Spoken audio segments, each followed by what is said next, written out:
ऐसे में अगर दिल्ली की पर्टिकुलर बात की जाए तो वहाँ पर अरविंद केजरीवाल कहीं ना कहीं एक बेहतर सीएम साबित हुए। आप देखिए स्कूलों की क्या हालत थी दिल्ली में, जब से मनीष सिसोदिया वहाँ पर गए हैं जेल में, तब से कहीं ना कहीं स्कूलों की भी स्थिति खराब होती हुई दिखाई दी, बद से बदतर हो गई मैंने कह लीजिए। तो वहाँ पर जब तक वो बाहर थे कहीं ना कहीं वो सारी सुविधाओं को ध्यान में रख के काम किया करते थे। और वहीं अगर सबसे बड़ा मुद्दा है दिल्ली में, अगर किसी भी जनता से आप पूछेंगे जो गरीब है वो फ्री पानी फ्री बिजली के लिए ही कहीं ना कहीं अरविंद केजरीवाल को वोट देता है। और इस बार सिंपैथी वोट भले केजरीवाल को नहीं मिला, लेकिन मुझे लगता है शालिनी इस बार के विधानसभा चुनाव में केजरीवाल फिर से अपना परचम लहरा सकते हैं।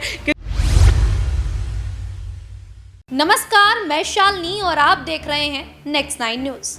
मनीष सिसोदिया की जमानत के बाद अब आम आदमी पार्टी दिल्ली में झूमती हुई नजर आ रही है। न केवल दिल्ली में बल्कि देखा जाए तो हरियाणा में भी लगभग ये कहा जा सकता है 40 से 50 जनसभाओं को आम आदमी पार्टी यहाँ पर संबोधित कर चुकी है। ऐसे में उन सभी जनसभाओं में सुनीता केजरीवाल भी मौजूद रहीं और संजय सिंह भी अपनी महत्वपूर्ण भूमिका निभाते हुए नजर आ रहे हैं।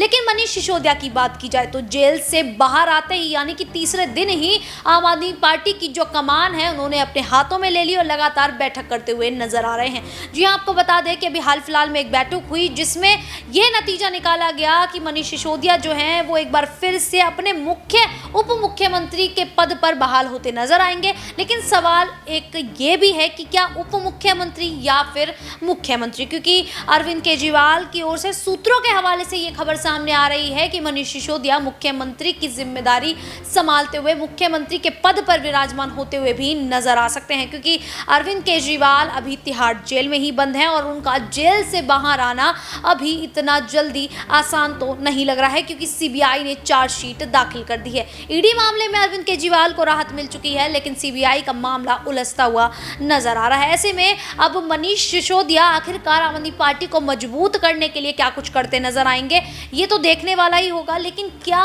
अब आम आदमी पार्टी में एक अंतर्कलह की स्थिति भी पैदा हो सकती है, क्योंकि देखा जाए तो जो तिरंगा फहराने का आदेश था अरविंद केजरीवाल के द्वारा यहाँ पर आतिशी मार लेना को दिया गया था। ऐसे में क्या मनीष सिसोदिया को बड़ी जिम्मेदारी दी जा सकती है, और अगर मनीष सिसोदिया को वो जिम्मेदारी दे दी जाती है तो यहाँ पर पार्टी में अंतर्कलह की स्थिति पैदा होगी या नहीं। आज इस पूरे मुद्दे पर चर्चा करेंगे। मेरे साथ मेरी सहयोगी माही मौजूद है। माही, क्या लगता है जिस तरीके से अब जो आदेश आतिशी मार लेने को मिला है कि 15 अगस्त को आप यहाँ पर तिरंगा फहराएंगी, ऐसे में ये आदेश अगर मनीष सिसोदिया को दे दिया जाता है तो पार्टी में अंतर्कलह की स्थिति पैदा हो सकती है या फिर नहीं? जी बिल्कुल, देखिए जिस तरीके से आतिशी को एक बार घोषित कर दिया गया कि वो ध्वजारोहण करेंगे, ऐसे में मनीष सिसोदिया का अचानक से बाहर आ जाना, कहीं ना कहीं ये आतिशी मार लेना भी समझती होंगी कि अब ये परिस्थिति ऐसी बनी है, कोई इंटेंसली तो नहीं किया गया है अगर समझदारी से काम किया जाए। लेकिन वहीं अगर पद की बात आती है तो राजनीति में समझदारी कहीं नहीं टिकती है। तो ऐसे में आपने देखा कि एनडीए की अगर बात करें उत्तर प्रदेश में, देखिए किस तरीके से अंतर्कलह देखने को मिल रही है। ऐसे में पार्टियों में आम आदमी पार्टी में भी अगर संजय सिंह इस बात को लेकर ठन जाते या फिर वहाँ पर ये भी बोल सकते थे संजय सिंह की आतिशी को क्यों जिम्मेदारी दी गई, मैं पहले से आई हूँ, मैं पहले के पार्टी की सारी चीज़ों को जानता हूँ, जिम्मेदारी संभालता हूँ, तो मुझे ये जिम्मेदारी मिलनी चाहिए। तो इस तरीके का कुछ माहौल देखने को नहीं मिला। तो ऐसे में मनीष सिसोदिया का भी आपने जिक्र किया कि हो सकता है आने वाले दिनों में सीएम पद के लिए वो केजरीवाल उनका ऐलान कर सकते हैं। तो वाकई में देखिए राजनीति है, कुछ भी हो सकता है। ऐसे में आतिशी भी रोते हुए नजर आई,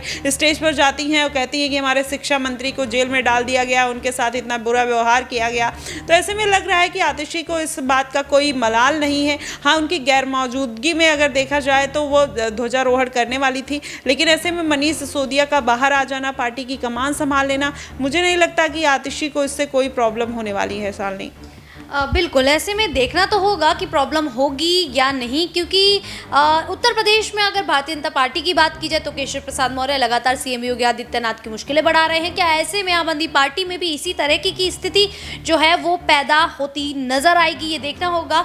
और जिस तरीके से आम आदमी पार्टी हरियाणा के चुनावी मैदान में कूद पड़ी है, आम चुनावों में तो देखा गया था कि यहाँ पर कुरुक्षेत्र के एक सीट से मैदान में उतरी थी आम आदमी पार्टी, लेकिन वो सीट भी आम आदमी पार्टी जो है वो जीत नहीं पाती है। ऐसे में क्या लगता है माही कि अब हरियाणा के चुनावी मैदान में आम आदमी पार्टी आ तो गई है, लेकिन कुछ सीटें विधानसभा की जीत भी पाएगी या फिर नहीं? देखिए बिल्कुल मुझे लगता है कि 3 बार के मुख्यमंत्री रहे अरविंद केजरीवाल इतनी आसानी से तो नहीं सीट जाने देंगे और लगातार उसके लिए दाव पेच भी चलते हुए नजर आए। सुनीता केजरीवाल को देखा आपने किस तरीके से मैदान में उतार दिया। भले उनको राजनीति में कोई इंटरेस्ट नहीं है, जो जिम्मेदारी उन्होंने आतिशी को सौंपी वो चाहते सुनीता केजरीवाल को भी सौंप सकते थे और वही जिम्मेदारी संजय सिंह को भी सौंप सकते थे, लेकिन कहीं ना कहीं राजनीतिकरण करने के लिए और अरविंद केजरीवाल को ये चीज़ बखूबी अच्छी तरीके से पता है कि केंद्र में भले ही भारतीय जनता पार्टी आ गई, लेकिन राज्य में जो नीतियां उन्होंने बनाई है, जो सुविधाएं जनता को दी है, जनता उनको चाहकर भी दरकिनार नहीं कर सकती है। क्योंकि आप देखिए दिल्ली जैसे बड़े राज्य में इतनी महंगाई में कहीं ना कहीं अरविंद केजरीवाल की इतनी सुख सुविधाएं देना जनता के लिए भी बेहद अहम है और खासकर उन गरीब परिवारों को लेकर जिसको भारतीय जनता पार्टी दरकिनार कर देती है। लेकिन वहीं फिर लोकसभा चुनावों में भारतीय जनता पार्टी को मौका मिला, आम आदमी पार्टी को मौका जनता ने क्यों नहीं दिया? देखिए वही मैं कह रही हूँ कि राज्य की जब बात आती है तो अरविंद केजरीवाल ने फ्री पानी, फ्री बिजली, फ्री बस और फ्री पिंक टॉयलेट जैसे और बहुत सारी ऐसी सुविधाएं हैं, फ्री शिक्षा की सुविधा दी है, तो उसका फ़ायदा दिल्ली की जनता उठा रही है। जो केंद्र में सरकार है वो पूरे देश को संभालती है, तो ऐसे में कहीं ना कहीं जनता को भी ये लगता है कि अगर पूरे देश को संभालने के लिए भारतीय जनता पार्टी ठीक है, क्योंकि प्रधानमंत्री नरेंद्र मोदी की जो छवि रही है कहीं ना कहीं अगर अंतर्राष्ट्रीय स्तर पर भी देखा जाए तो बेहतर रही है।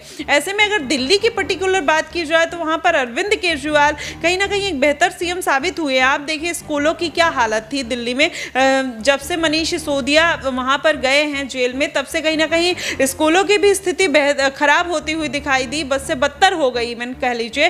तो वहां पर जब तक वो बाहर थे कहीं ना कहीं वो सारी सुविधाओं को ध्यान में रख के काम किया करते थे। और वहीं अगर सबसे बड़ा मुद्दा है दिल्ली में, अगर किसी भी जनता से आप पूछेंगे जो गरीब है वो फ्री पानी, फ्री बिजली के लिए ही कहीं ना कहीं अरविंद केजरीवाल को वोट देता है। और इस बार सिंपैथी वोट भले केजरीवाल को नहीं मिला, लेकिन मुझे लगता है शालिनी इस बार के विधानसभा चुनाव में केजरीवाल फिर से अपना परचम लहरा सकते हैं, क्योंकि मनीष सिसोदिया का जेल से बाहर आ जाना इस बात के सबूत हैं कि उन्होंने वाकई में कुछ नहीं किया। क्योंकि अगर उनको राहत चाहे निचली कोर्ट से या हाई कोर्ट से मिली होती तब भी शायद जनता कंफ्यूज होते हुए नजर आ सकती थी, लेकिन सुप्रीम कोर्ट से राहत मिलना और इतने दिन बाद राहत मिलना कहीं ना कहीं इस बात के प्रूफ है कि वाकई में जो आम आदमी पार्टी कहती थी कि उन्होंने कोई घोटाला नहीं किया, कोई भी पैसा बरामद नहीं हुआ, वाकई में वही देखने को मिलता है और जिसकी वजह से मनीष सिसोदिया जेल से बाहर आए हैं। बिल्कुल, मनीष सिसोदिया जेल से बाहर तो आ गए हैं, लेकिन जो आरोप हैं उन पर वो खत्म नहीं हुए हैं, आरोप अभी भी हैं। और ऐसे में ईडी जो है और जो सीबीआई है वो लगातार कार्रवाई करती हुई तो नज़र आ रही है। लेकिन अब जिस तरीके से मनीष सिसोदिया को सुप्रीम कोर्ट ने बरी कर दिया है, इन्होंने मनीष सिसोदिया को राहत दे दी है, ज़मानत दे दी है, ऐसे में अरविंद केजरीवाल को राहत मिलेगी भी और नहीं मिलती है तो क्या वो अपने पद से इस्तीफा देंगे? और अगर इस्तीफा नहीं भी देते हैं तो 2025 में विधानसभा के चुनाव होने हैं, तो ऐसे में दावेदारी ठोकते हुए यहाँ पर मनीष सिसोदिया नजर आएंगे या फिर अगर देखा जाए तो सुनीता जो केजरीवाल हैं वो यहाँ पर आती हुई सामने नजर आएंगी। यहाँ कई चेहरे हैं, देखा जाए तो 4 चेहरे नजर आते हैं सीएम की गद्दी पर विराजमान होने के लिए। हालांकि केजरीवाल ने यहाँ पर दिल्ली के जो सीएम है उन्होंने सुनीता केजरीवाल को लेकर तो ये बात साफ कर दी है कि वो राजनीति में किसी प्रकार की कोई दिलचस्पी नहीं रखती हैं, ऐसे में जैसे ही मैं बाहर आऊँगा वो राजनीति से हट जाएंगी। लेकिन तब भी 3 चेहरे हैं, यहाँ पर मनीष सिसोदिया हैं, आतिशी हैं, संजय सिंह हैं। तो आखिरकार कौन यहाँ पर सीएम का दावेदार हो सकता है? वहीं क्या लगता है इसको लेकर आपको? जी बिल्कुल, देखिए जिस तरीके से आतिशी का और सुनीता केजरीवाल का आपने जिक्र किया, मुझे लगता है कि अब मनीष सिसोदिया अगर जेल से बाहर आ गए हैं तो सारी जिम्मेदारी कहीं ना कहीं वो संभालेंगे। जब केजरीवाल जेल से बाहर थे तो संजय सिंह और मनीष सिसोदिया उनके दाएं और बाहिने हाथ कहलाते थे। केजरीवाल भले ही जेल में बंद है, लेकिन अगर ये दोनों बाहर आ गए तो कहीं ना कहीं पार्टी की कमान संभाल सकते हैं। वहीं लोकसभा चुनाव में आपने देखा अरविंद केजरीवाल के बाहर आने से कोई फायदा न मिला। 21 दिन उन्होंने चुनाव प्रचार तो किया लेकिन एक भी सीटें नहीं निकाल पाए। इस बार मनीष सिसोदिया आए हैं, एक नए जोश के साथ आए हैं। आपने देखा वीडियो किस तरीके से वो भारतीय जनता पार्टी को घेरते हैं, ईडी सीबीआई को घेरते हैं और वहीं संविधान का हवाला देते हुए नजर आते हैं। तो ऐसे में माना ही जा रहा है कि अब मनीष सिसोदिया के पास कहीं ना कहीं जनता को देने के लिए बहुत कुछ है, लेकिन अरविंद केजरीवाल के पास कुछ नहीं है, क्योंकि जेल में बंद जिस हट पर वो बैठे हैं कहीं ना कहीं वो दिल्ली की जनता के साथ भी गलत करते हुए नजर आए। क्योंकि जिस स्तर पर काम होना चाहिए, क्या अरविंद केजरीवाल उस स्तर पर जाकर काम कर रहे हैं, जिस स्तर पर जनता के बीच में जाना चाहिए, रैलियां करना चाहिए, क्या आम आदमी पार्टी वो कर पा रही है? तो कहीं ना कहीं जस्टिफाई तो अरविंद केजरीवाल नहीं कर रहे हैं। ऐसे में मनीष सिसोदिया की अगर वापसी हो गई, उनको सीएम बना दिया जाता है, तो जाहिर तौर पर कहीं ना कहीं वो पद भी जस्टिफाई हो सकता है और जनता को एक सेक्रिफिकेशन भी मिल सकता है कि भाई अब जनता चाहे स्कूल के मुद्दे पर बात कर सकती है। जैसे आपने देखा कि बीच में जल संकट का मामला कितना निकल कर आया था, जिसमें आतिशी अनशन पर भी बैठी थी। आम आदमी पार्टी के पास कोई ऐसा चेहरा नहीं था जिससे वो इस बात का सांत्वना दे सके कि हम आने वाले दिनों में ये परेशानी को दूर कर देंगे। अरविंद केजरीवाल के पास अभी भी कोई ऐसे आधिकारिक वो नहीं है, आधिपत्य नहीं है कि वो किसी भी पेपर पर साइन कर दे, या फिर वो ये नहीं कर सकते कोई डिसीजन अपने मन से ले लें। उसके लिए भी उनको 2-3 प्रोसेस करना पड़ेगा, कोर्ट में जाना पड़ेगा और वहाँ पर एलजी से बात करनी पड़ेगी। तो तमाम तरीके की फॉर्मेलिटीज़ आ गई हैं। तो ऐसे में अब मुझे लगता है कि बेहतर विकल्प के तौर पर अगर देखा जाए, आतिशी तो थी जब तक मनीष सिसोदिया नहीं थे, लेकिन अब मनीष सिसोदिया बाहर आ गए हैं, तो मुझे नहीं लगता कि उनसे बेहतर विकल्प कोई आम आदमी पार्टी के लिए हो सकता है। बिल्कुल, मनीष सिसोदिया से बेहतर विकल्प आम आदमी पार्टी को नहीं मिलेगा। ऐसे में अब देखना वही होगा कि 2025 में मनीष सिसोदिया क्या दिल्ली के सीएम बनते हुए नजर आएंगे, और यहाँ पर जो अरविंद केजरीवाल है वो क्या जेल से बाहर आएंगे, ये भी बड़ा सवाल है। और इस सवाल के जो जवाब है वो आने वाले समय में ही मिलेगा। फिलहाल अब इस पूरे मुद्दे पर आप लोगों की क्या राय है, हमें कमेंट करके ज़रूर बताइएगा। उसी प्रकार की देश दुनिया से जुड़ी खबरों के लिए देखते रहिए Next 9 News।